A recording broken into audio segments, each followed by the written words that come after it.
I put it on my tie, walked to the front of the building. I turned around and started talking, and no sound came out, just like this morning. Well, I said, well, that's not good. So I looked at that little box, had one button, said no. Well, I didn't fall off the truck yesterday, so I knew better than to turn it to no. And somebody said, well, if you'll turn it over, no says on upside down. And so if there's ever a microphone problem, it's always my fault. I'm not very technologically sophisticated. So this verse this young man read for us. If you start looking at the book of Ephesians, and this morning in the limited time that we have, we're going to try to look at the book of Ephesians from kind of a view of 5,000 feet. When you read your New Testament, please understand that those individual books are letters. Those letters did not contain chapters, and those letters did not contain verses. Those have been added for us to have quick reference. And so when you start doing your Bible study, you should probably look at the book and try to get a holistic view. And then once you get the macro view, start doing the deep dive into the micros. And so if you look at the book of Ephesians, and the theme for our youth rally this weekend was being different kind of people. Being the kind of people God wants us to be. The particular phrasing they used was for us to be a peculiar people. Well, God's intention has always been to do something with people. If you read the first chapter of Ephesians, and just as you go through what in the English Bible we call chapter 1, if you'll just look for intentional language, God's purpose, God's will, God chose, God predetermined according to His will. When you read the New Testament and you read the word predestination, don't freak out. When you read the word predestination, think in your mind predetermined. It wasn't that God said, I'm going to make you do this, but God established in His determinate foreknowledge that if this, then this, so you are predetermined for that. I'm going to send the Messiah. He's going to die. He's going to resurrect. And anyone who believes in Him and is baptized will become my children. That's predetermination, not predestination. And so as you read that God has a will, God has a purpose, the very last verse in chapter 1 says that He chose Him to be head over all things to the church, the fullness of Him who fulfills everything in every way. This thing that God had intended to do with people. And by the way, God intended it before the foundation of the world. Ephesians chapter 3 verse 11 will tell us that it was God's eternal purpose. Before God created the first Adam, A-D-A-M or A-T-O-M, He said, I'm going to send my Son and I'm going to accomplish something with humanity. And the fulfillment of that, the fullness of what God wanted to do with people is found in this thing we're participating in this morning, and that's called church. Now, what we're doing in this building is not church. What we're doing in this building is worship. What you do out there is church. Because we are God's special, chosen people to accomplish something. And so He says, we're going to do this thing with people. And then what the young man read for us basically is the outline of Ephesians, that the cross is the plus sign of the universe. He's going to take two different groups of people, the Jews and the Gentiles, people with the law, people without the law, people who believed in circumcision, people who didn't have to worry about it. He's going to make out of those two one new man, and then He's going to take those united peoples and He's going to reconcile them back to God because of the blood of the cross. The cross is the plus sign of the universe, connecting God and people and people and people. And the mystery that God had revealed through the prophets and the Old Testament guys, and even through some of the apostles, He said He didn't reveal it to everyone. And there's a verse in here that says that the angels desired to look into these things. The angels knew God was up to something, but He didn't tell them what it was. And that Greek word for desired to look into it is like you get on the ground and you look through the dirt trying to find something. And we're living in the time where what God had intended to do with people is happening. Because we are living in the dispensation of the cross, God and people and people and people. And so as he talks about what God's intention was to take these two desperate groups of people, these two different people who are far off, and bring them in and to create a unity of God and people and people and people, that's the purpose of Christianity. And if we're going to be those different kind of people, if we're going to be part of that new humanity, there's some things that we have to understand. And Paul outlines that pretty good. You can look through the book of Ephesians, and if you wanted to do just a fun Bible study, go through the book of Ephesians, and every time he talks about before versus after, before versus after. This is what you are, this is what you were. This is what you were, this is what you are. This is what you didn't have, this is what you do have. And you can do a great outline of Ephesians just looking at the before and after pictures. But there's also a thing that he does where he uses this phrase 5 times. He'll use the word walk. In fact, he'll say in chapter 2, he said, we're his workmanship. We're this project. We're this thing that God put together and built and carved and sculpted and assembled. And he put us together to do good works beforehand so that we should walk in them. And as you run through the book of Ephesians, there's 5 distinct passages that use that phrase, this is how you should walk. And so we'll hit those real quick, and then we'll kind of put a bow on our weekend. The first thing that he says to do is in Ephesians chapter 4, verse 1, he says, as the prisoner of the Lord, I beg you that you walk worthy of the calling wherewith you were called. God called us to do something. God called us to be something, and God called us something. He says, now, I'm begging you that when you answer that call, that your behavior, your walk is worthy, is consistent. It lives up to that. We have titles that we live by. We're dads, we're sons, we're brothers, we're sisters, we're mothers, we're fathers, we're friends, we're neighbors. And sometimes people have titles and they don't live up to them. Now, I'm going to give you a guilty confession. I don't like to tell you my name at a restaurant. When I go to McDonald's and I order my double cheeseburger and my small fries and a Diet Coke, I want them to give me a number and hand me my food. I don't want them to go, can I have a name for the order? I'm not adopting anybody. We're not picking out curtains. I want my number. I want to get my cheeseburger, and I want to go sit down. I've got a friend of mine, and he always gives the waitress the name that she's wearing. And he's a tall fella. He's got dark complexion. He's got dark hair. And may I have a name for the order? Natasha. And he'll lay it on him with a straight face. And then you're sitting in a restaurant. Natasha, your order's ready. And this dude gets up and walks across the restaurant. It's pretty funny. I'm not brave enough to do that. I've got another friend, and every time he's at a restaurant, he tells them his name is Jay Sanchez. And this is a big guy. He played football for Swanee University of the South. And he'll stand there at the counter and have a name for the order, Jay Sanchez. And so I sat down with him one day and said, okay, Larry, what's up with Jay Sanchez? And so Larry tells me this story that he's walking through the mall, him and some of his friends. And you know, the mall has those little cutouts in it where the mall walkers can walk.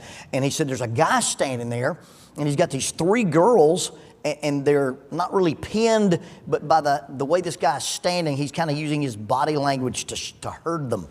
And he said I could tell by the way he's gesturing and by some stances that there's a confrontation going on here. And Larry's a nice guy. Larry has daughters. Larry has granddaughters. So he eases up to this fella and he goes, excuse me, sir, is there a problem? And this guy goes, back off. I'm a federal marshal. And he shows Larry this badge. And Larry goes, well, that's really strange because your badge doesn't look like my badge because Larry is a federal marshal.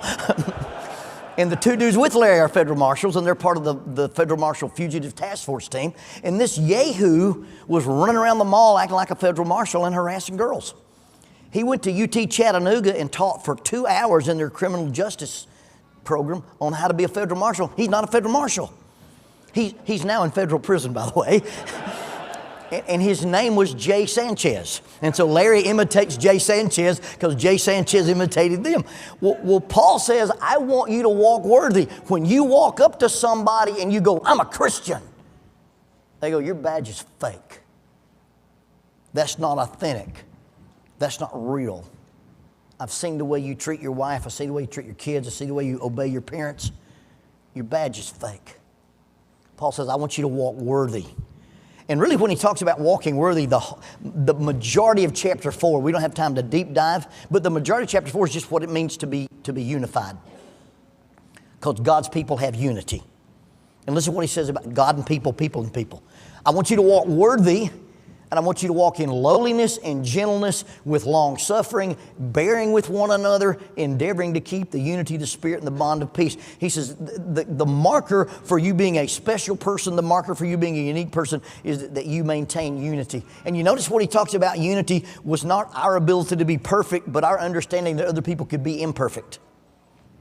With lowliness and meekness and gentleness and long suffering and bearing with one another.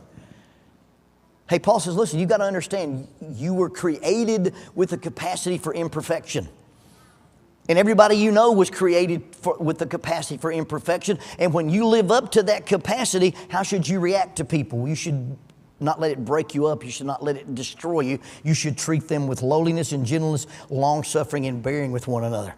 The idea of walking worthy of our calling is that we maintain unity, and it's basically that it's not my ability to be perfect, and I don't demand you to be perfect, but I recognize that it's part of your nature to be imperfect, and as a mature Christian, as a person of the cross, I get over it when you don't live up to that.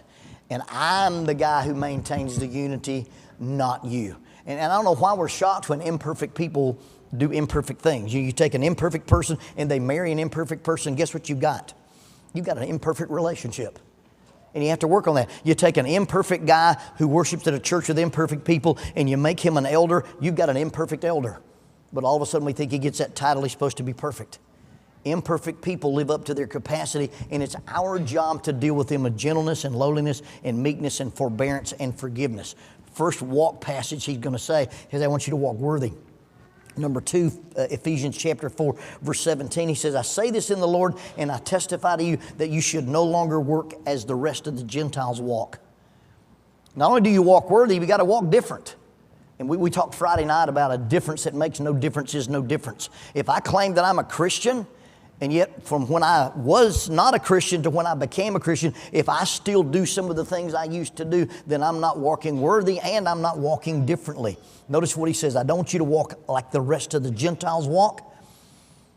They have gone and their understanding has been darkened. They've been alienated from God because of the ignorance of their heart and the blindness of their lives. Verse 22, put off then concerning your former conduct the old man that grows corrupt with deceitful lust. He says, I want you to walk worthy, but I also want you to realize that you walk different. When you became a Christian, when you signed up to be part of this thing that God is doing with people, you gave up some things that were part of your past. So walk worthy, walk different. And then in chapter 5, verse 1, he said, therefore be imitators of God as dear children and walk in love. Not only do I walk worthy, not only do I walk different, but I'm going to be a person who walks in love. And notice how he describes walking in love. This kind of shocked me when I looked at this. But fornication and uncleanliness and covetousness, let it not even be named among you, nor is fitting for the saints. No filthiness, no foolish talking, no coarse jesting, which is not fitting, but rather the giving of thanks. And know this, that no fornicator, unclean person, or covetous man who's an idolater has any inheritance in the kingdom of Christ that is in God. He said, listen, I want you to walk in love, and love is the place where he camps out on ethical behavior. If you love people, you won't sin with them, and if you love people, you won't sin against them. The impetus for why I treat you the way I treat you is because I love you. And it's not that God has this arbitrary list of things you can't do. Everything God has ever said that controls our sexuality or things about interpersonal relationships, lying, cheating, coveting, stealing, all those things are based in good, healthy principles for how to get along with people. If you treat other people this way, it's bad for you and it's bad for them. So God's laws about ethics aren't arbitrary. They're rooted and sounded just in the idea of love. So Paul says, look, I want you to walk worthy. I want you to walk different. I want you to walk in love. And then when he goes on further, he tells his audience, he says, I want you to walk in light. Look at verse 8 of chapter 5. For you were once in darkness, but you are now light in the Lord. Walk as children of light. When you go out into the world of darkness, you go to work or you go to school or you go back to that neighborhood that you live in, you need to be a light in the darkness. And I don't know if you've ever been in pitch black dark, but in pitch black dark, a very tiny light makes a very big difference. And he said, I want you to walk in light. And notice, this is a really cool verse. Verse 9, he says, for the fruit of the Spirit is goodness, righteousness, and truth. Now, we've got a long list of the fruit of the Spirit in Galatians 5. Love, joy, peace, patience, kindness, goodness, faithfulness, gentleness, and self-control. He takes all those things and basically puts them in 3 buckets: good, right, and true. A fun family devotional you might do is sit down and say, all right, here's a page that is good, here's a page that is right, here's a page that is true. Now take love, joy, peace, patience, kindness, goodness, faithfulness, gentleness, and self-control, and see which page you could put those things on. Because he takes the fruit of the Spirit, the big list that we usually use, and he turns it into 3 things. If you're going to be a person who's different in your community, at your workplace, in your family, or in school, then the things that you do have to be good, right, and true. Hey, I'm about to do something with my date. Is it good, right, and true? I'm about to say something to my spouse. Is it good, right, and true? I'm about to post something on the interweb. Is it good, right, and true? I'm about to share something on Facebook. Is it good, right, and true? He said, if you basically recognize that everything you do either creates light in the darkness or just participates in the darkness, then you modify what you do by the simple standard of, are you good, are you right, are you true? He says, so I want you to walk worthy. I want you to walk different. I want you to walk in love. I want you to walk in light. And walking in light means that you do things that are good, right, and true, and you find out what is acceptable to the Lord. So you know, when you think about, there used to be those bracelets that said, what would Jesus do? Well, how about what would Jesus like? Can I do this and bring it to the table and sit down by Jesus with it? If Jesus were sitting beside me, could I look at it on my phone? Could I watch it on my iPad? Could I whisper it to somebody? Find out what is acceptable to the Lord, and you understand what it is to walk in light. So we walk worthy, we walk different, we walk in love, we walk in light. And then the last walk passage, he says, is verse 15, see then that you walk circumspectly. Now that's not a word that I typically use, but notice in context how you can understand what it says. I want you to walk circumspectly, not as fools, but as wise. I want you to walk wise. And notice what he says a wise walker does. I want you to walk wise, redeeming the time because the days are evil. Don't be unwise, but understand what the will of the Lord is. He says, when you get up every day, your agenda is not your agenda. Your agenda is the Lord's agenda. You wake up every day and say, okay, Lord, what is it you want me to do today? I've got a buddy named Chip Wallace, and he says he gets up every day and says, Lord, what are we doing today? The Lord gets to decide. It's like being married. Where are we going to eat? Okay? I'm traveling. My wife's not with me. Guess where I'm going to eat? Anywhere I want to. Okay? But when I'm with Miss Jackie, guess where we eat? Where she wants to. They told me where I wanted to eat on my birthday. My daughter came in from Georgia, said, Dad, I'm here to take you for lunch for your birthday. I said, well, great. Let's go to Crystal's. I love those little gut grenades. She said, you can't eat Crystals on your birthday. I said, why not? It's my birthday. She said, well, that's not, I'm going to spend some money on you, so let's go someplace nice. So I got told where I was going to eat on my birthday. Well, that's not the way you treat the Lord. You say, Lord, what is it you want to do today? And the Lord says, this is what we want to do. You don't want to do that. No. When God says this is what my will is for you at home, at church, at school, in your neighborhood, I'm going to do what the will of the Lord is. Now, it's very interesting how he describes filling up the will of the Lord. He says, because do not be drunk with wine, because it is full of dissipation, but be filled with the Spirit, speaking to one another in psalms and in hymns and in spiritual songs, singing and making melody in your heart to the Lord, giving thanks always to God the Father in the name of our Lord Jesus Christ. He says, when you understand what the will of the Lord is, you will fill your life up with the Spirit, not with spirits. It's a play on words. He said, look, you don't fill your life with wine, because when you fill your life with wine, it overflows into dissipation, debauchery, bad things. But when you fill your life with the Spirit, it overflows in praise and thanksgiving and singing. And the difference in being filled with the Spirit versus being filled with spirits is you make wise decisions. You don't get full of wine and make wise decisions. But when you're full of the Spirit, you make good decisions. And in fact, he's going to extrapolate on this, because not only does it overflow in praise and thanksgiving to God, it also overflows in submission. Look at verse 21. Not only are you singing and praying and having melody in your heart to the Lord, and you give thanks always for all things to God the Father, but you submit to one another out of your reverence for God. My relationship dynamic with you has very little to do with you. My relationship dynamic with you has everything to do with Christ. Because I run you through the Christ filter. And because I'm connected to Christ, this is how I treat people. Now, it really becomes this really super exponential strengthening thing when I go, I'm connected to Christ and you're connected to Christ. We have a mutual connection to Christ. And so my connection to Christ should overpower any other difference in our lives. And he says, when you submit to one another as you submit to the Lord, and you look at the rest of this and most of chapter 6, it involves husbands and wives, wives and husbands, parents and children, children and parents, workers and bosses and workers. Everything you can do as a human is affected by whether or not I'm walking in the wisdom of the Spirit. Because when it comes to that, I treat my wife like Christ treated the church.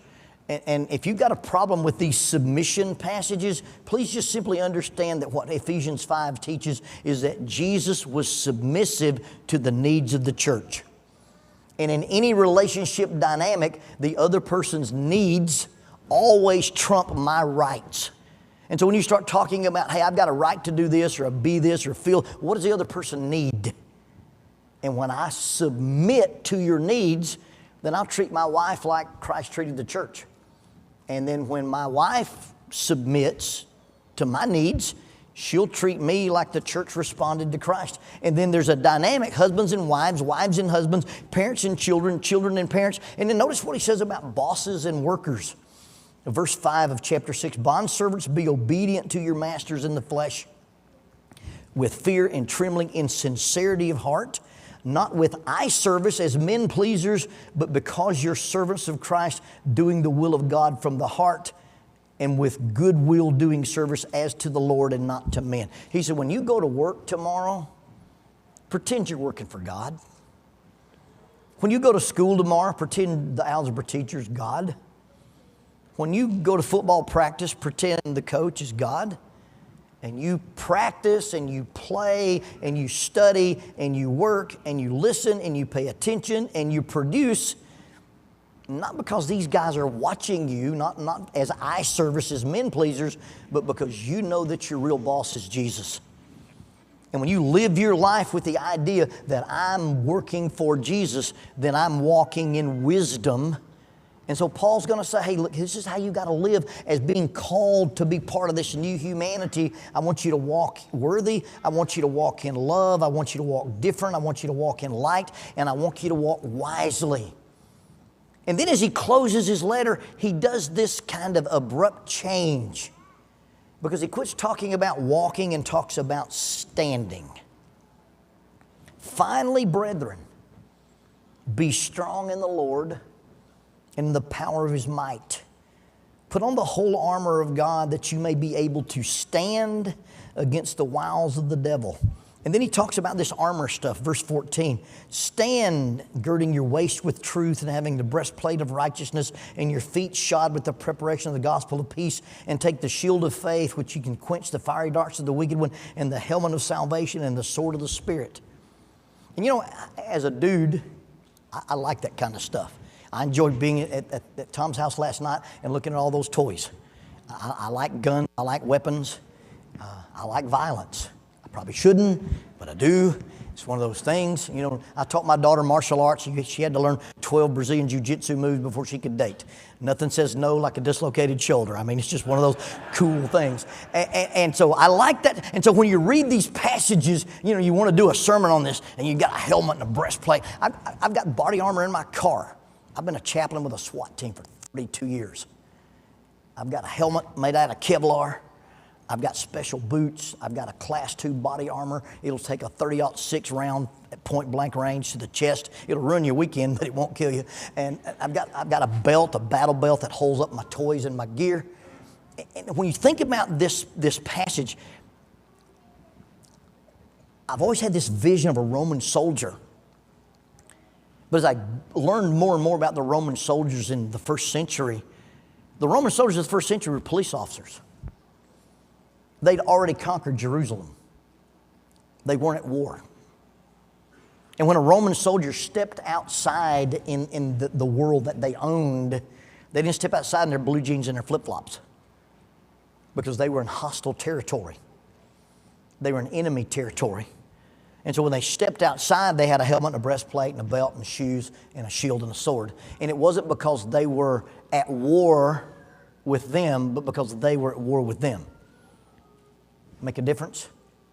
So Jackie likes to travel, and Jackie's not super brave.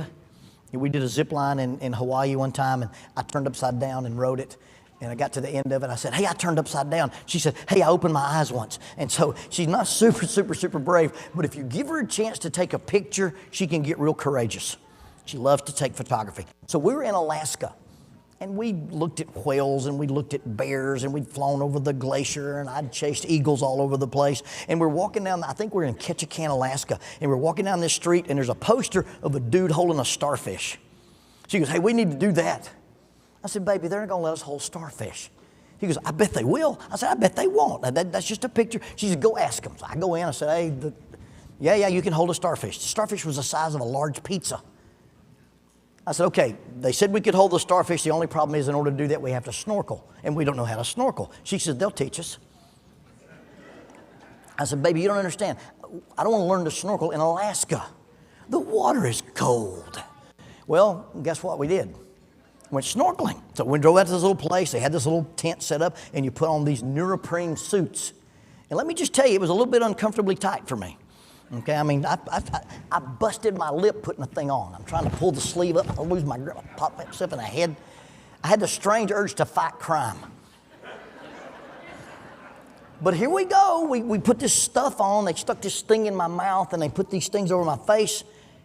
98.6 degree body temperature. I walk on land, I breathe air. And I'm in the cold Alaskan waters. And my head's underwater and I can still breathe. And the water flows into that suit and it traps it, and your body heat warms the water and it insulates you. And so now I'm a land walker, an air breather. I got a 98.6 degree body temperature, but I'm in the water with my face below the surface, and I can still breathe air, and I'm warm, and my wife's taking pictures of starfish. See, when Paul talks about this Roman body armor, he's not talking about war. He's talking about a survival suit. I put this stuff on, and I went from my normal environment to an alien environment, and allowed me as a land walker and an air breather with a warm body to survive there. Paul says if you're a spiritual creature, if you're one of these people of God, and as a spiritual creature, you have to live in the physical world, then you're going to need a belt, a breastplate, a helmet, some boots, a shield, and a sword. And it's not a warfare suit. It's a survival suit. Now, please listen carefully. I titled this lesson, Varsity Wrestling. I like to wrestle. One of my hobbies is self-defense. I teach Brazilian Jiu-Jitsu at the police academy. But of all the things I've done in the world of martial arts, when I was in high school, I turned down a position on the wrestling team to be a youth minister. And I don't really regret it, but I regret it. Because of everything I've ever done, I've never been a varsity wrestler. There's this dude, he weighed 185 pounds and was tall, muscular. He was on the wrestling team. And on our wrestling team, they had these jackets, and the jackets had a ribbon, and then on the ribbon, you'd get a diaper pin. But a diaper pin stood for people you'd pinned in wrestling. And this dude had a rack of them. And he'd walk down the hallway with those massive shoulders and diaper pins. Boy, they were impressive. This dude was something else. And the difference between what I do, because I teach at the police academy, and I've got a mat in my garage, and I work with some guys from Eddie Bravo School. I've never done what this guy did, because this guy would practice on Mondays, Tuesdays, and Thursdays on a mat that was black with a gold circle and a yellow jacket on it, because we were the Oxford Yellow Jackets. And then on Fridays, they'd get on a bus and they'd go somewhere else. And he'd step out on a red mat with a white bulldog on it. Or he'd step out on a blue mat with a panther on it. But he'd be wearing his colors on the enemy's mat. That's varsity wrestling. See, I do it in a contained environment. I do it with people who want to learn. I do it with people who are my friends. This guy put on his uniform and stepped off of his mat and walked into a hostile territory, and wearing his colors, stepped onto the enemy's colors and was victorious. And varsity wrestling is when you go out into the world tomorrow, you're not here, you're there. And you're wearing your colors on their mat. And you're surviving because of your righteousness, your salvation, your truth, your peace, your faith, and the Word of God. But you're not at war with anybody. You're just trying to be a spiritual creature surviving in the physical world. And please, for the next 3 minutes, pay attention, and then I'll hush. The LGBTQ movement is not your enemy. The transgender folks are not your enemy. The atheistic professor at Eastern Kentucky is not your enemy. The humanistic psychologist is not your enemy. The people at the abortion clinic are not your enemy. They are victims of your enemy. And is incongruous with who we are as children of God if we are at war with them. God and people, people and people. Satan's already got them, but if he can get us to declare war on them and hate them and fight them, then not only does he have them, but he has us too. For we do not wrestle against flesh and blood. They're not a person on this planet I'm at war with. But we wrestle against principalities and against rulers of darkness and against spiritual hosts of wickedness in heavenly places. See, in order to understand what it is to be a different kind of people, it's not that we're different just from other people, but we really understand that the people that don't get along with us and the people that are different from us, they're not our enemies. They are victims of our enemies. In 25 years as a practicing psychologist, 32 years as a police chaplain with a tough bunch of dudes, and I've seen my share of it. And as a minister for almost 40 years, I probably name you 6 people that I think I've come across that I would say that's just an evil person. The rest of them are just victims of evil. They're hurt and they're wounded and they're scared and they believe the lie. And if we declare war on them, we violate the principle of God and people and people and people. Because the people of God aren't out here trying to kill the people that aren't of God. The people of God are trying to bring those people back to God. God and people. People and people. So, how you walking? And what are you wearing while you're walking?